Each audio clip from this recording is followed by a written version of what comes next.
Hey everyone, and welcome to today's episode of Cognition Ignition. I'm with Jack from World of Socionics, and he's going to teach us a little bit about socionics today. He gave me a profiling session over the last 2 weeks. He typed me as an LIE, and we're just going to kind of go over what socionics is, how it compares to Myers and Briggs, which I talk mostly about on this channel, and just get Jack's perspective on the entire topic of typology. So, Jack, do you want to introduce yourself? Kind of give us a background of how you got into type and Yeah. like what you're doing with type now. Okay. So I got into type when I was, I would like to say 16. I was at school. I was attending one of what we call sort of a PSHE lesson. It's like sort of, you have it once a week. It's not a rather short lesson. It's anything other than the subjects you're normally taught. It's something about social or health or anything like that, physical, social, health, education. It's sort of a broad catch-all for sort of nice things you're taught to sort of think about yourself and everything else. Well, the person who was running those sessions, he made us all take the Myers-Briggs type indicator, and it was a pencil paper test, which was quite an interesting experience. I got ENTP, and since then I was obsessed, and I made a transition from Myers-Briggs type indicator to Socionics. Um, it was a gradual one. It wasn't just overnight. For a while, I was trying to use both. When I was around 19, I was trying to get people in student nightclubs. Was it 19? No, I was 20. I was 20. I was trying to get people in student nightclubs to take the Myers-Briggs type indicator. And at the same time, I managed to find a socionics test, and I was comparing the differences in results without any sense of whether this was an accurate methodology or not. Before that, even at school, I'd gone around to almost the entirety of my year at school, trying to get everyone to take the Myers-Briggs type indicator. I had a whole table and everything. So I was really obsessed. Eventually, I reached a point with socionics and also had become disenchanted enough with Myers-Briggs type indicators just to make the switch entirely. And I didn't really look back after that. And soon after university, I set up the World Socionics Society, which started off as an online group. It was already sort of spanned out from a more offline group I've been running in London, with the London Socionics Society. I started out when I was a student. But it became more of a, sort of an international online thing. And I started doing interviews. I started doing diagnostic interviews to try to work out different people's types. I'd reached the point at that stage where I thought, you know what, if I actually listen to someone talk for an hour, I'm pretty confident I can work out their type. And I was the only person doing that on YouTube at the time, working out type through an interview with someone in socionics, at least. From that, I started to getting better at it. I wasn't very good to start off with. I started off doing it for free, actually, just to sort of get some practice rounds, and eventually I got quite good at it. And yeah, other than that, I realized that my degree, philosophy, wasn't quite what I really wanted to do. My passion was really in psychology. So I moved from philosophy to psychology. I did an MED and MSc, qualified as a business psychologist, which I work in as my main job. And yeah, I now run the World Socionics Society. We do lots of different things. We've been trying for several years to get a test working. I've been running a course to teach people socionics. I'm also helping out with a dating agency to do matching for different personality types. A bit of coaching as well. Done some marriage counselling actually at one point using socionics. So I've been really now focusing on how many ways I can apply this theory to help people and develop the techniques for doing so.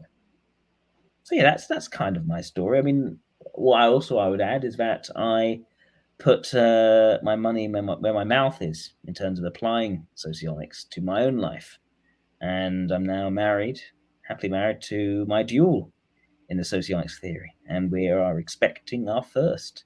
Just had the 20-week scan today. So it's Oh yeah, really, congrats. thank you. Um, yeah. So when is so today it was 22 weeks. Today was it is it's now been 20 weeks. So it's the 20-week scan. 20 weeks. You look and see Yeah. what they're like inside there. It's the second time you've had the scan. Awesome. And yeah, congratulations again, because as you know, I've recently become a dad. My son's 20 months now, and uh, it's a lot of fun. And actually, I applied type to my parenting. So actually, I think maybe Yeah. I'll start there. Do you plan on applying type in parenting? Like, do you think it's possible to do that at a young age, or when do you think like you could really apply type? I've been observing other babies. So my cousin had a child, right? He's one. And at one, I'm already starting to see the coherent, consistent patterns that I think could be a sign of a type. Now, the point is, this could go very badly if you are raising someone and you reach the wrong conclusion about their type and you pigeonhole them into that. That could be incredibly damaging.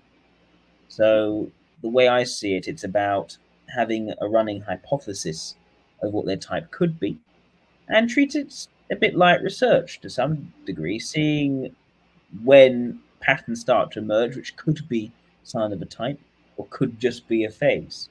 And I'll only know if I was actually right when they've actually grown up. So this is really an experimental thing. It's not something you could confidently work out in such an early stage. But you're not going to find out if you can unless you try. But what I'm not going to do is to limit and restrict my parenting based on that hypothesis, if that makes Mm-hmm. sense. Until I actually see this isn't working, then I can see if the type the application of type theory actually is working better.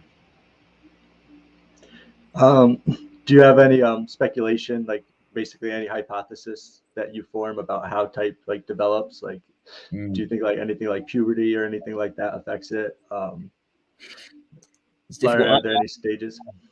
When you say how type develops, do you mean as in the type itself forming in the person, or do you mean how once you have a type, how that type then evolves and transforms over time? Maybe I even mean more like a capacity for each cognitive function. Like, so something that I've thought of is like probably something like intuition. While you probably like can use it basic like before puberty, but it probably shows more strongly like after puberty. That's something that I have hypothesized about intuition specifically, because I think that intuition probably has a lot to do with hormones, which begin producing more through puberty. So I'm just wondering if you have any hypothesis like that. Well, what I do know is that I was a very difficult child growing up, and that means that my parents had an educational psychologist look at me on multiple occasions. And from such observations, I've been able to see the reports on how I was like at 3, for instance. And I can see that my dominant function, you could say, my leading function was already there. My demonstrative function was also already there, I would say, from that young age. And if that was the case, given that I'd been intuitive type, that would suggest that my intuition was already there when I was a small child. I wouldn't say it was there. I wouldn't say it came at puberty. Yeah, I What? didn't. I don't think I meant came at puberty. I do think it's like it's an innate function within inside of people, right? Yeah, Intuition. So I meant more like would there be certain stages of life that you'd be able to see it more strongly? Obviously you don't, but I do think like if you're an intuitive type, you would notice as a child. I agree with that. yeah. What I would say in terms of how my type has developed over time was very much in line with developing extroverted ethics. I think that was the thing, learning how to get along with others. Through your entire life, pretty much. yeah, my childhood, I was completely antisocial.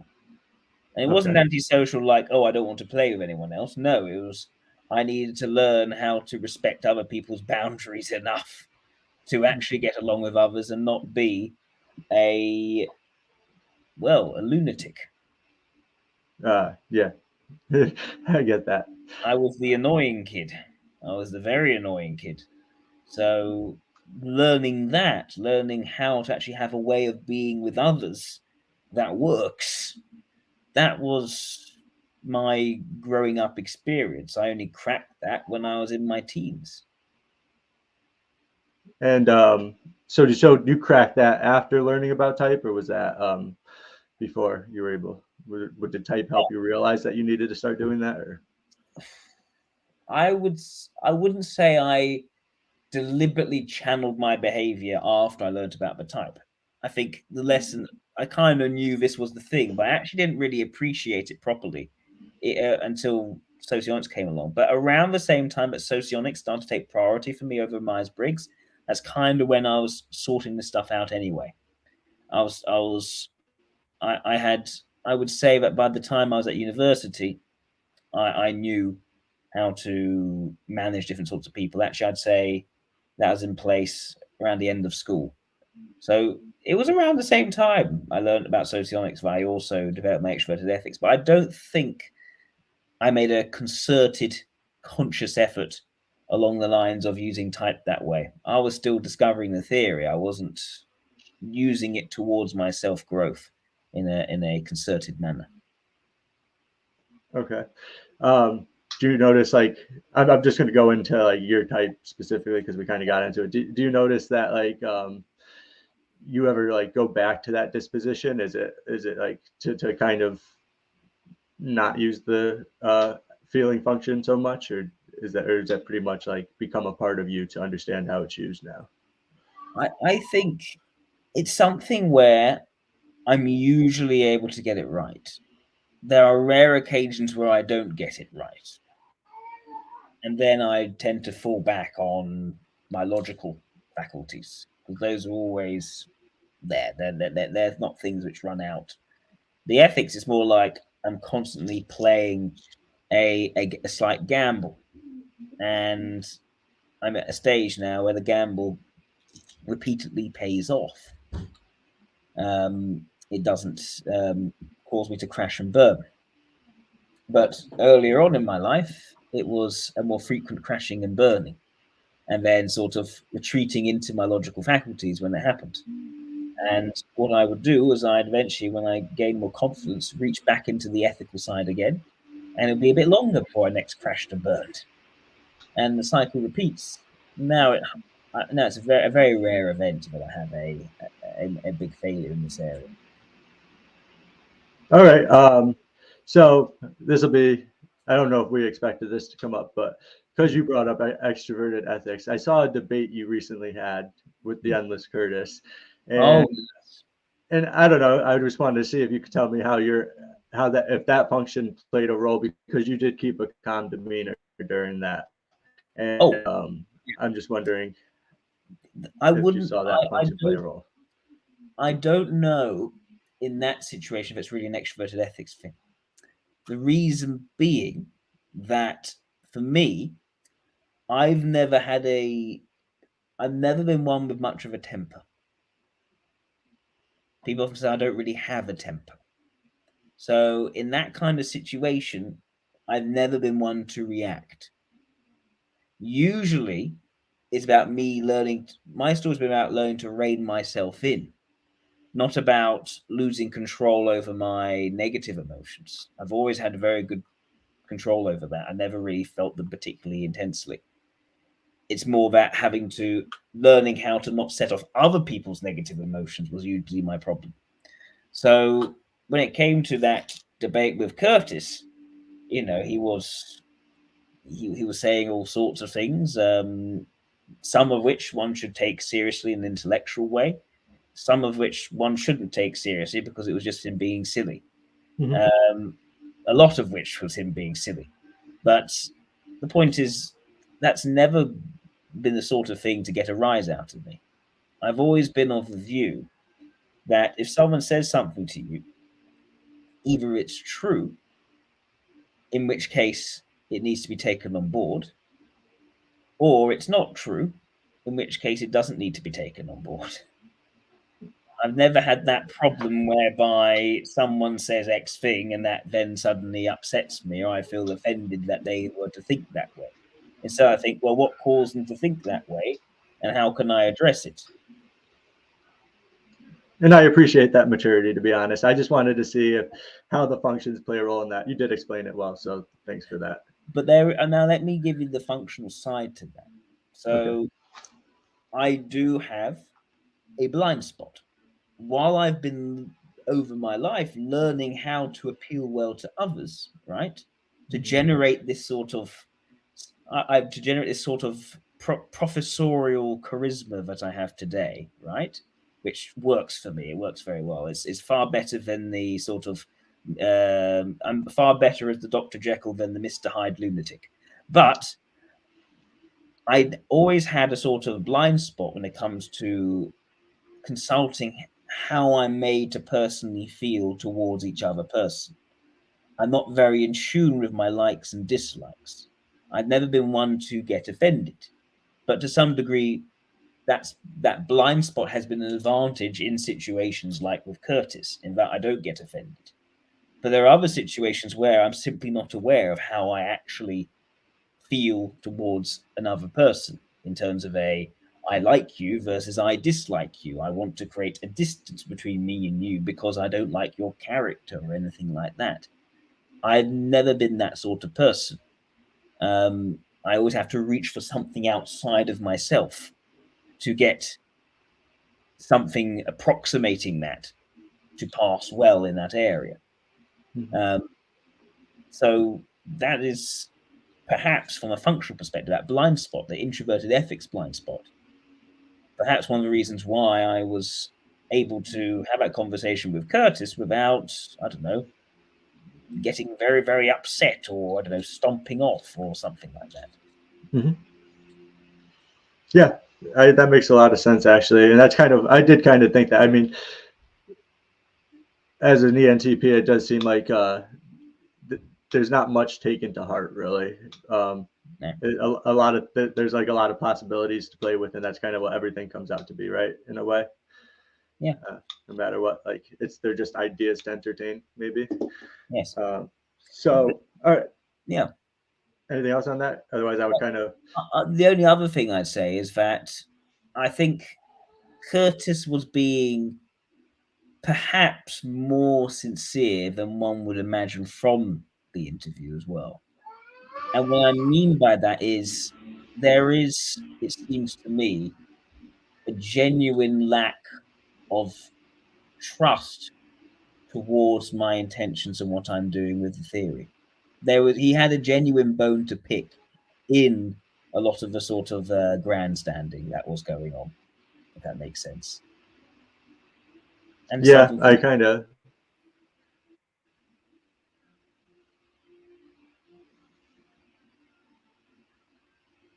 Yeah. What was that? No, I said it was just something for me. That's also just something for me to think about. Yeah. All right. I kind of got that from the interview. I didn't really want to harp on that too much. I just wanted to see kind of how you kind of saw it, and I did see there was like a lot of people interested in that as well, and I'm sure people would appreciate that explanation too. But I do want to kind of find out from you, like, what do you do as a business psychologist? Since you did bring that up, what exactly? How do you work specific with like business owners, or do you go into businesses and do specific things? What does that entail? So predominantly, my role is about interviewing people going for senior positions in large organizations. And the idea is it's usually a 2.5 hour interview. And in that time, I'm meant to figure out what their personality is like, what makes them tick, why they do the things that they do, how they make big strategic decisions, how they lead teams of people who themselves lead teams of people, how they ensure high levels of performance from themselves and others in situations of high pressure. And also, very importantly, how they adhere to the values of their organization, how they maintain that integrity when there may be all sorts of temptations not to, and when they are not, often a very highly regulated space. So it's looking across those different areas. And although type in that situation doesn't play an explicit role, it does play an implicit role in allowing me to know how to tailor and style my questions based on what I've already seen. The What I find type very useful at doing is giving you a sense of, oh, this part I know about, therefore I can get a sense of this part.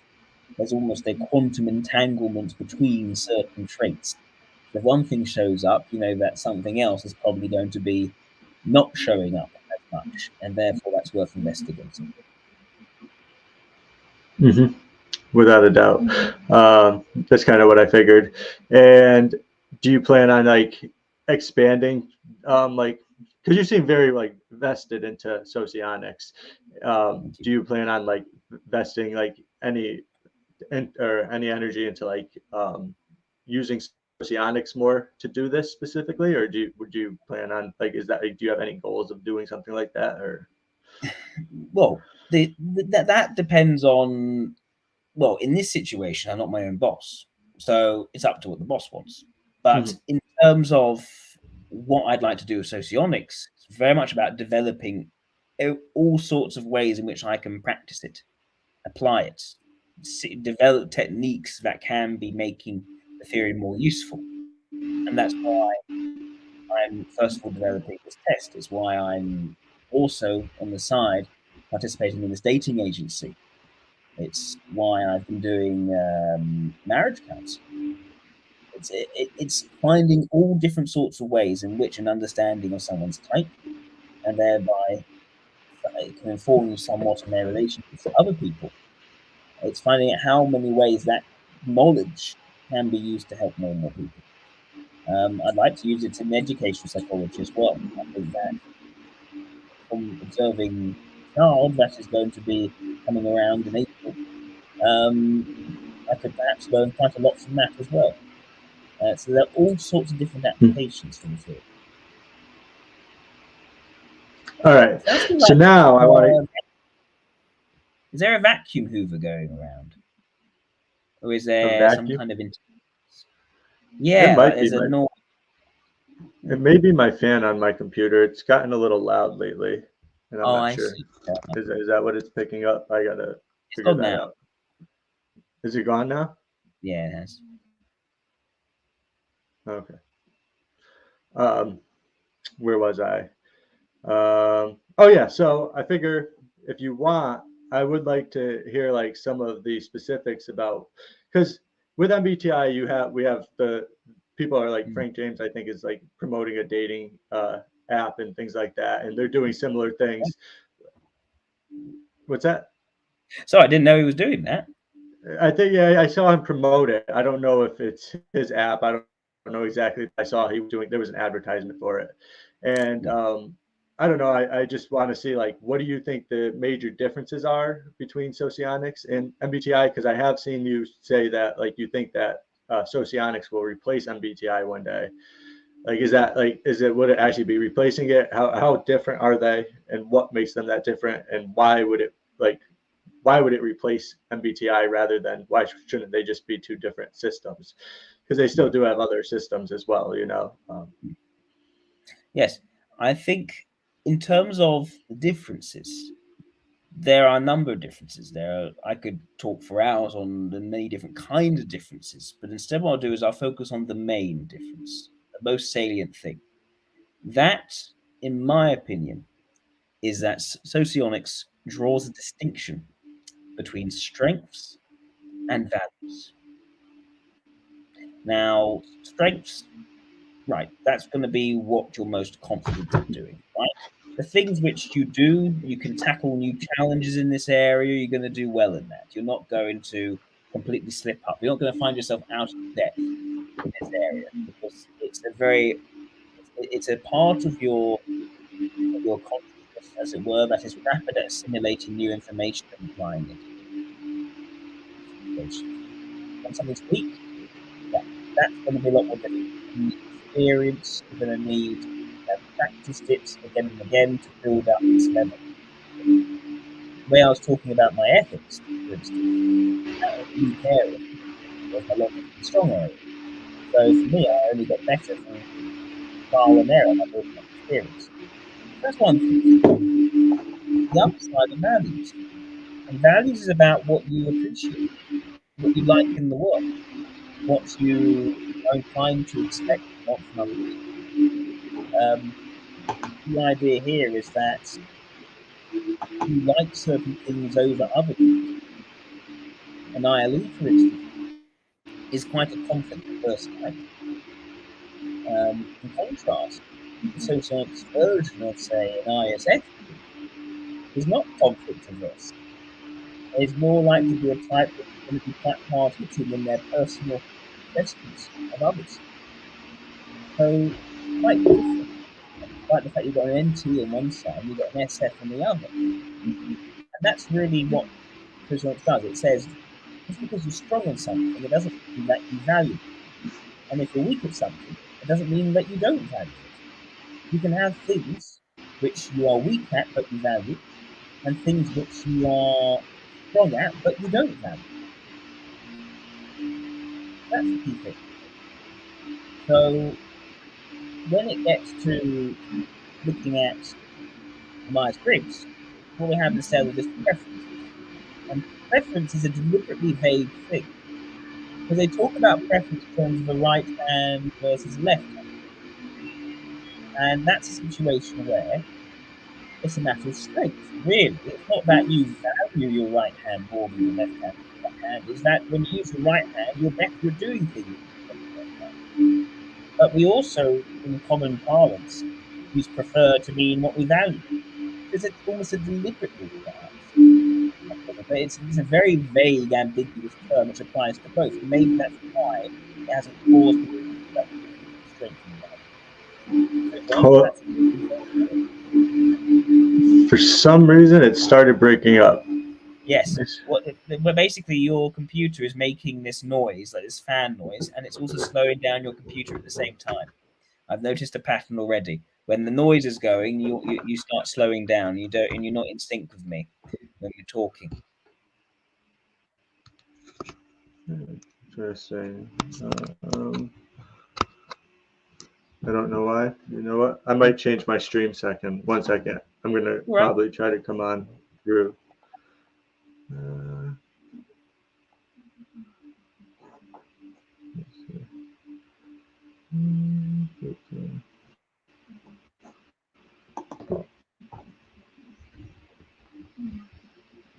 Bad. Now you've paused. Oh no, hang on. What's going on now? Let me see. I can see you. Hello. A little bit blurry. Now you're back. It's blurry. You went blurry just for a second, but you're back now. And you can hear me? I can hear you. Yeah. And is the sound coming through?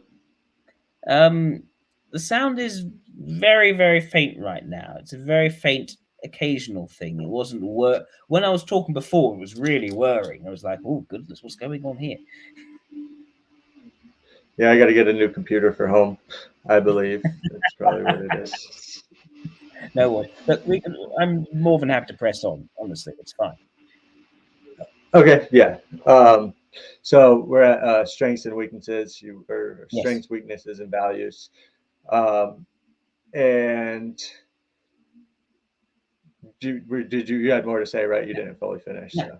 So, but this is the key thing when it comes to forming a theory of intertype relations. Because essentially what socionics is saying is that in a relationship, ideally you want someone of different strengths to you, but the same values as you.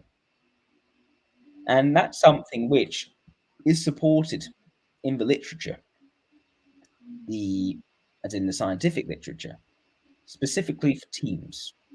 The research hasn't been done for relationships yet, but for teams, which are basically networks of relationships, they found that teams work better together when you have people who are united in their values and bring many different strengths to the table. So diversity of strengths is a good thing. That is good diversity. Values diversity is not necessarily good diversity. That can lead to people being at cross purposes. And so they don't work very well because they're not actually aligned in terms of what they actually want to do.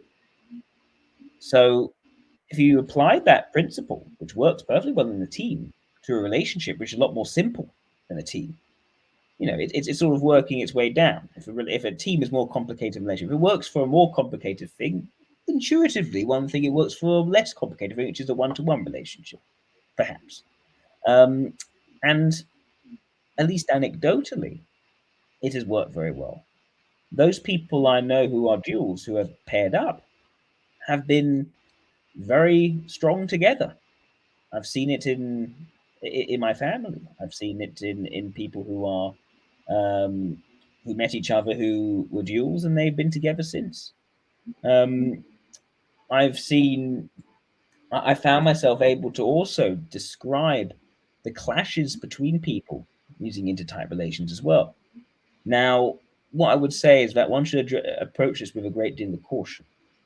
First, because yes, this is a hypothesis. It is not something which is proven in its realm of one-to-one relationships. It's not responsible to be too predictive, but it is useful to explain what I've already seen. Something's going on. I know the types of the people, and if socionics allows me to articulate what's going on in a way which makes them go, "Yes, that's exactly what's going on," then I think what I'm doing is working in the right direction. And another point of caution is to not just read an intertype relations description. I think that is how it actually is. You've got to instead apply what you know of each of the types and see what then happens in terms of how they interact. That's what I've been trying to do. One of the difficulties with sociology is that it is still very much a theory in development. I've been doing a lot of work to develop the theory myself in terms of looking at what's there, trying to come up with new concepts that help to explain better what is already in the canon. So there is a lot more work to be doing in this space, but it has the potential.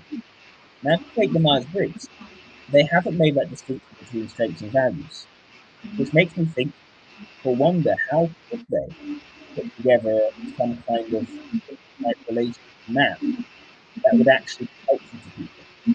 They're kind of forced to either make strong but bad conclusions, or make very weak conclusions because they can't make stronger conclusions without it actually hindering rather than helping the formation of good relationships between people.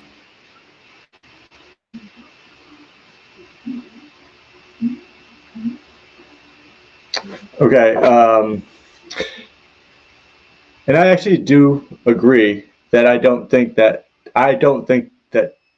MBTI is or Myers-Briggs is necessarily as it doesn't seem like it's meant so much for team building. I actually, even though it's used that way a lot, I do believe that like there is it is more of a system for personal development more so.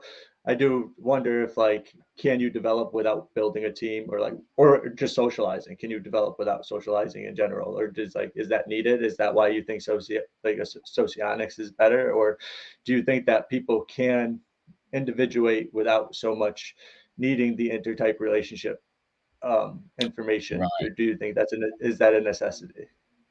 I mean, I think in general, I think that a human being can't develop properly without forming social connections with others.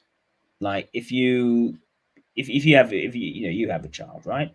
If they're not playing with other kids by around the age of 2, that's usually doesn't bode very well. That's a sign of, Okay. oh, we got to sort something out quite quickly, because by this, if they're at school and they're still not playing with other children, that could set up all sorts of problems for the future, and has been shown to. We are incredibly social beings. There are plenty of experiments showing, for instance, if most humans were to stand in a lift with other humans, let's say there's one person and there's 4 other people in this lift. If 4 other people in that lift all turn around at the same time, right? They're all in unison. They all know what they're doing, right?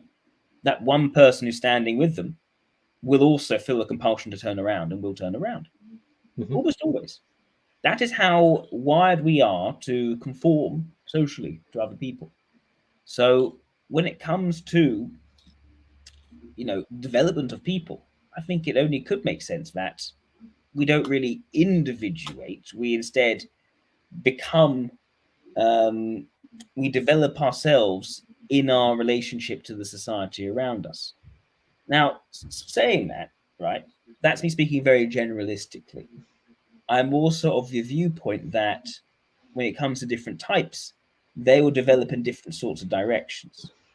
So, how an LIE would develop, I would say, is something more like an individuation, because they are going to be going towards a more individualistic path, one of self-empowerment.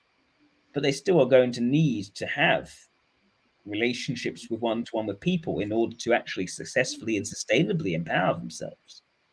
Whereas you go to, say, an ILE, I think for them it's very much about them growing towards the community and becoming part and accepted into that community, having started off as some sort of alien being, but eventually becoming a valued member of the community they embrace. So there are different directions, but regardless of the direction, you're going to need the other side. If you are going in an individualistic direction, you are still going to need one-to-one relationships and an understanding of boundaries with people in order for that to work. Is that making sense? Yeah, and so do you think that there's generally no need for MBTI, or No need. no need? No need, because what does MBTI bring that Socionics doesn't bring? Well, I do think that one thing is that for some people, because you said conforming, how we do conform, like it's going to Mm, happen no matter what, and I do think that some people may be pushed into to conforming so much that they may not like actually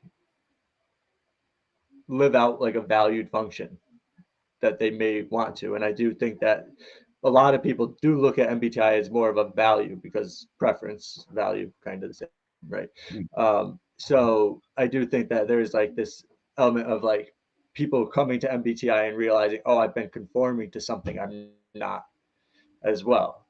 Do you know mm. what I mean? So, But I don't know in if terms of, socionics keeps. It's just something I see commonly is a lot of people realize like, oh, I've been living to something that I don't even value. And I get yeah, Socionics still does it. Um, I just wonder better. if that the skill part, leaving out the skill part in MBTI possibly, because it does seem like that does happen a lot. That the Mm, skill part, it is more, it is always, it is preference because um, that's just the way that it's set up to be. But like there is like it leaves an opportunity for growth for people and development in a way. I mean, that's just something that I see because there is like that like they're not so worried about the skill. They're worried about they become into the point of value pretty much. Like, what do I really value, and start like at least looking towards that direction. Do you know? but that's exactly what Socionics makes more distinct. Because by separating out strengths and values and making room for both and explaining the directions for both, you're able to far more readily pass out the difference between something you're raised in and expected to do versus something which is actually your natural path of valued growth. This is the difference between what we call the superego block and the super id block, the unvalued weak area and the valued weak area. When it comes to superego block, we've got each block has two functions in it. When it comes to superego block, one of these functions is called the role function. And the role function is essentially the thing you feel that external pressure on you to conform to. It is the conforming, the reluctantly conforming function. So what you'll find, let's take an LIE for instance. An LIE will form is perhaps it's felt the most sharply for an LIE because their role function is extroverted ethics, which in someone who values extroverted ethics, it's about actually being one of the group. For an LIE, that's feeling a sense of, oh, I've got to be this whole nice person for everyone. Even if I don't know them, if I don't particularly care for them, I've got to put on this happy, smiling face so that no one thinks I'm an asshole and takes away the opportunities I need to get in my life. So, yeah, that would be a role function. Whereas what the LIE really needs, what they value, is their self empowerment to form the one-to-one connections, first of all, in terms of their suggestive function with people they actually care about, they actually have a one-to-one connection with, a real chemistry with, while building up the strength and the resources and the achievements through their extroverted sensation to be able to protect their independence. So that is, you can see in Socionics far more clearly where an avenue of being caught up in what you're expected to conform to is versus what your path of development and growth is. You can't really pass that out in the same way with a four-function system, like regular Common Garden Myers-Briggs. I know BB has his 8-function system, but it has its own problems.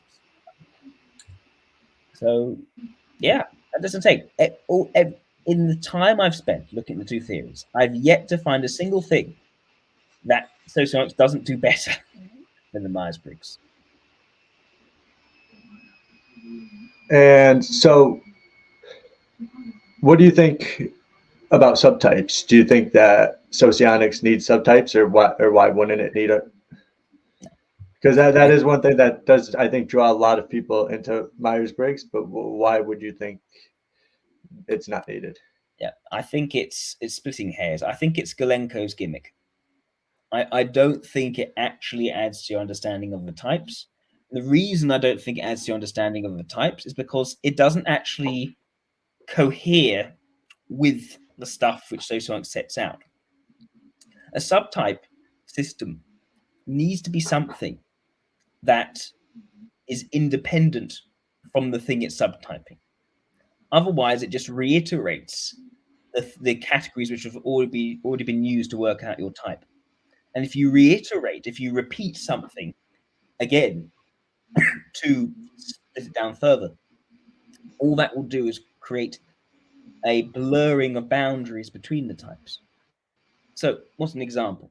Let's take this side. I'm using DCNH because that's the most well-known subtype system right now, right? Galenko's subtype theory, right? Mm-hmm. This idea that there is let's say, a dominant version of an SEI versus a harmonizing version of an ESE, right?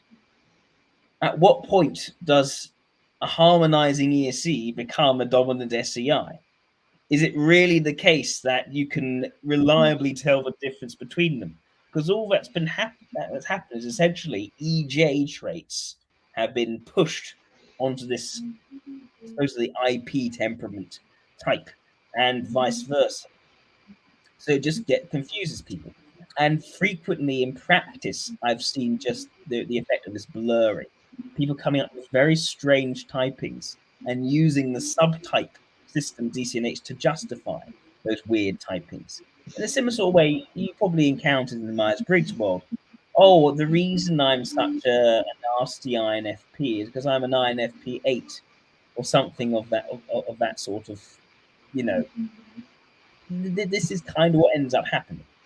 You know what I think is a true subtype system? I think gender is a subtype system, right? A feminine LIE versus a masculine LIE. That is a subtype system. It's independent. It's independent of socionics or typology, and it does produce meaningful differences. Yeah, you would know it before you type them too. Yeah. It's a clear difference before you type them. I do agree with you there for sure. Were you typed by Galenko? Did I remember you saying something? Yes. About? He is typed as an EIE. As an EIE, so that is, what is that? The ENFJ. ENFJ. Yeah, he's typed me as it was a Socionics version of the ENFJ, and I believe he's typed me as the normalizing EIE, which is why I'm so much more logically meticulous. you could say, and particular in terms of how socionics works and all the rest. So do you see what I mean? You can have your cake and eat it. You can be an EIE, but you can also appear in all ways logical by using normalizing subtype. I think I've been given normalizing. I'm at one point I may have said harmonizing. I think it's normalizing, but yeah, that is exactly the sort of problem. And it's not just him typing me EIE. He's typed a lot of people EIE. There's various subtypes of EIE. And do you have any like understanding of why the typing that he comes up with would be like so much different than what you would come up with, or what a lot of people would come up with? Because I think his entire system is different. Is it just completely different system? Model G is not Model A. Oh, let's get into that. Can you explain some differences on that? Like what Yep. people could, like if they went to go read both, what should they really be looking at originally to kind of get In it? Model G, the functions are named differently and they interact differently. There is the different function dichotomies that create the functions of Model A have been discarded to create a completely different system, which he claims is about energy as opposed to information. Really, Because doesn't he use voltology in some of his typing or something like that? No. no, he doesn't use voltology. There can be some visual identification, but I don't think he Yeah. uses much of Maybe actual. not specifically voltology, Yeah. but I do think like physical identification. I don't know how much of a strong role that plays. I've seen some of his reports he's written. What he does a typing service rather like mine. Mhm. The difference is he does a video recording rather than a live interview with someone. And then he writes a report on them. And quite strangely, he actually works out the type using regular Jungian dichotomies. I go through, how everything fits in terms of your information elements in your functions. I put together your model A. He actually does it a lot more like Myers-Briggs, which is very strange. Maybe it's that actually Socionics is, how the Russians do it, actually quite a bit closer to Myers-Briggs than people realize. But some of the arguments he's used have been quite physical. So I saw one example where the basis of his argument for why someone was sensory was the way that the iris in their eye reacted to a change in light, and that it was a faster reaction to the change in light than he'd expect from an intuitive type. So it's strange. Basically, for someone who likes to construct this new system, there's a certain lack of consistency, at least from what I can perceive, in terms of how he's using to then type people. And the system itself, it's hard to make a coherent head or tail out of it. Partly, I think, because it's mostly marketed by people other than Galenko who are talking about it and excited about it. And Galenko is then very slow in writing all the different profiles and going into detail in terms of how everything varies in the system he's put together. He's got a book. People look at his book, and his book does go over the different sorts of subtypes, although they do sound like, one type's been made to sound like a different type, as you'd expect. But there isn't, in that book, he doesn't set out very clearly how Model G works. Instead, it's about, you can learn it from Ben Vaserland, you can learn it from Mitchell Newman. These are people who are very into talking about Model G. But essentially, it's what's known as an energo model, this idea that it's running on energy metabolism rather than information metabolism. But that's another thing which makes one skeptical, because nothing's been explained in terms of how this is an example of energy metabolism as opposed to information metabolism. So it gets confusing. Sometimes he says, oh no, they're meant to, Model G is meant to work together with Model A. If that's the case, then why are you getting completely different types in the two systems? Another example, right? How we define the mobilizing function in socionics, right? That's meant to be something which is comparatively stronger than our suggestive function. An LIE you can tell apart from an ILI, right? Your social version of the ENTJ versus INTJ. We can reliably tell those types apart by looking at their extroverted sensation versus their introverted ethics, right? LIEs are more likely to spring into action. They are more neutral in terms of whether I spend a long time thinking about it versus jumping into it. They start out more in the former, but they grow towards the latter. ILIs are very strongly towards thinking about everything with not much in the way of jumping into action. Like they hardly ever do that. That's a very hard thing for them to do. That's a way of telling apart the types. And you can do the same thing with introverted ethics. ILIs are far more in tune with their personal attitudes than LIEs are, who continuously doubt that area of themselves. They kind of need verification, validation from someone they trust, so they can trust someone else. That their sense of the person's character is right, without the facts, without the trends, without observing that over time and testing the person. So, yes, when it comes to Model G, they've discarded that. Suddenly, you get a situation where an ILI in the right situation will show more extroverted sensation than an LIE. So they've discarded one of the best ways of telling apart what we call mirror types, the introverted and extroverted version of the type. And that means that they are essentially a different theory then. If an ILI does this thing, that isn't the case in Model A, it's a contradiction of what it means to be an ILI in Model A, it means you've got two different systems. And that means what he's doing isn't really socionics. It is a new system, it is Gulenkonics. And how many? So, but it's still considered a so. Did which came first, Model A or Model G, dude? Oh, Model A came first. Model A, and then so. No. Model A was created in the 70s and 80s. Model G was perhaps created around the 2010s, I would say. I'd say Was there 2010. any? Was there any models in between, or how did they Oh yeah, come, there's come a up with? there's a model there's a Model B. That's Bukalov's model. There's Talonov came up with a model. There's the wheel of Kalinauskas as well. There are different sociologists that come up with different ideas, but essentially the idea of a canon in socionics is focused on Model A. The reason that's seen as canonical is that Austra Augustinovich Jutia came up with that. And that was the first formation of something called socionics. It wasn't perfect. It had lots of ideas, which I think needed time together. The more I thought about it, the more sense it's made, but only through thinking about it and challenging certain things which didn't work and coming up with other ways of explaining it.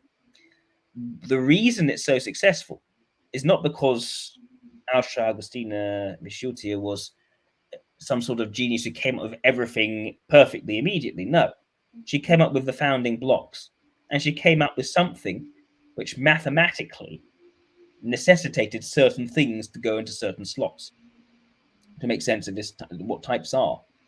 And it's taken me a great deal of thinking to make sense out of a lot of the parts which people hadn't made sense of yet.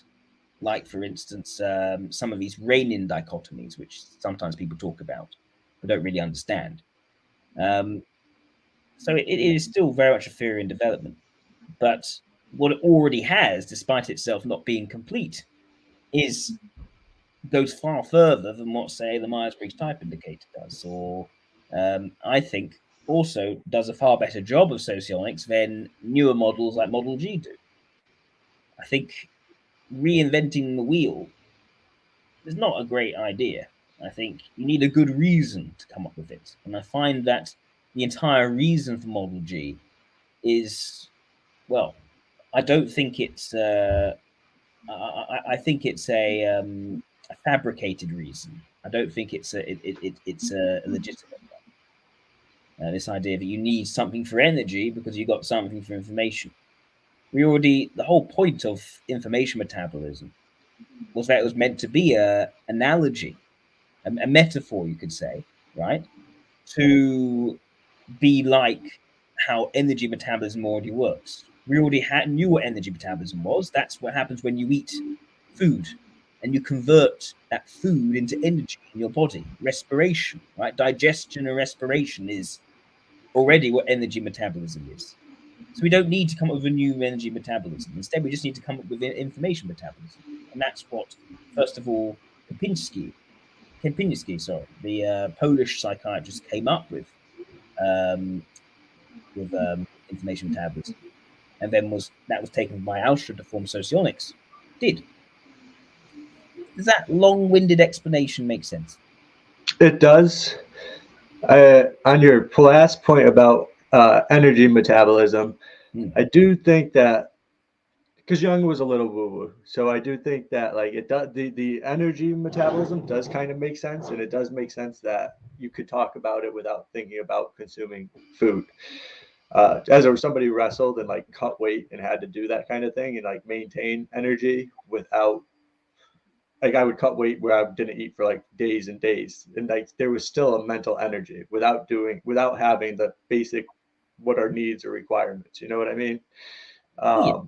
So I do think like there probably is more of a psychological energy that allows you to like do things Right. without resource that is like so physical.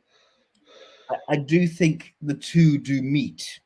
And I think the two meet in terms of your ability to process certain kinds of information over others takes energy.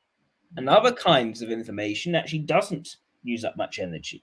The demonstrator function is meant to be something which is so strong, but actually not so valued, that you actually do it to relax. Whereas parts which are weaker should take a lot more mental energy. When I'm managing something which is quite detailed and iterated, I actually find myself losing energy. Whereas if I'm interested in some sort of subject and it has lots of potential in different sorts of ways, then I'm not losing energy. And if I'm taking in lots of factual information and connecting it all into my head, I'm actually gaining energy to some degree. So I think there's something to be said about information metabolism tapping into what we derive energy from. But I don't think you need an energy metabolism model. I think it's just what information metabolism already taps into. And does Model A explain it with energy so much, or not so much? Does it just do you think it could be added to it in any way? I do like the idea of energy. I do, because like when you think of extroverts, especially, I do think like you do actually there's a presence of energy more so than like when you talk to an introvert, you know. So if you do have a way of using that, it's not like a terrible thing to have. Yes, I don't know if and it applied to Model A or not. And that is related, I think where energy becomes most relevant is when we're talking about strong and weak functions, and also what we call bold and cautious functions, or I like to call them obvious and subtle functions. So when you have an extroverted type of socionics, what does that really mean? What does it mean to be an extrovert? In socionics, it means that you have extroverted elements in bold or obvious functions, and you have introverted elements in subtle or cautious functions. And so what that means is that the more extroverted parts of you are showing up a lot more, and those happen to be more energetic. So extrovert intuition is energetic because it's acquiring more. All the extroverted functions are essentially acquiring and building up, increasing rather than decreasing.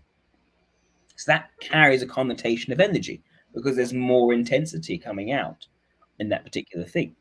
Whereas if you're refining things down, if you're cutting things out, that is lowering the energetic intensity, you could say. So yeah, I think there is a time together here. I also think strong and weak, that's more about what is likely to drain you versus actually energize you. Because demonstrated functions actually do tend to energize. If someone's utilizing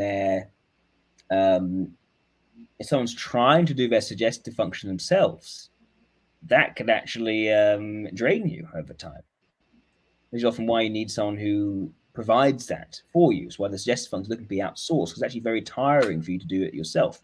Even though you value it and need it, you trying to do it all yourself actually is very difficult. It takes a long time. It can actually even be quite exhausted.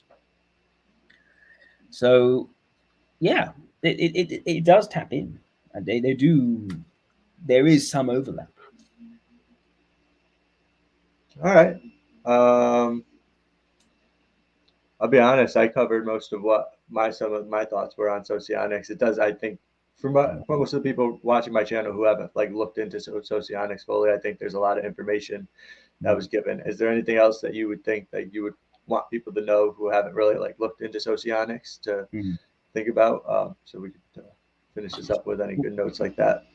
I think in terms of learning about socionics, it's a difficult one.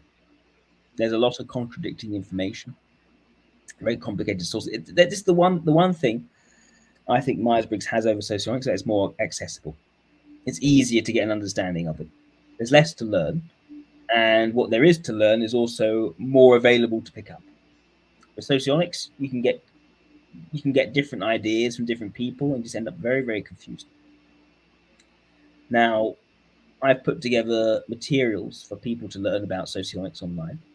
I've also put together a course, which I'm doing at the moment. I'm in my goodness, it's going on to its 13th week now. Because of doing this course, it's getting too long. I'm gonna find a way to shorten it, but still produce value for people. So do live events. Yeah, but the course is live events at the moment. That's basically what I'm doing. Every weekend I'm giving like a 2-hour, sometimes stretching on for longer. Recently stretching on quite a bit for longer. Lecture on different parts of the theory for people to learn, and then can turn into a regular thing. But yeah, the two most important things I think are find a reliable set of sources to learn from, something I can provide if you need. Also, working out your type. That could be a challenge. It's not a question of four dichotomies. It's a whole. You have to know enough about the theory to work out your own type. It takes a while.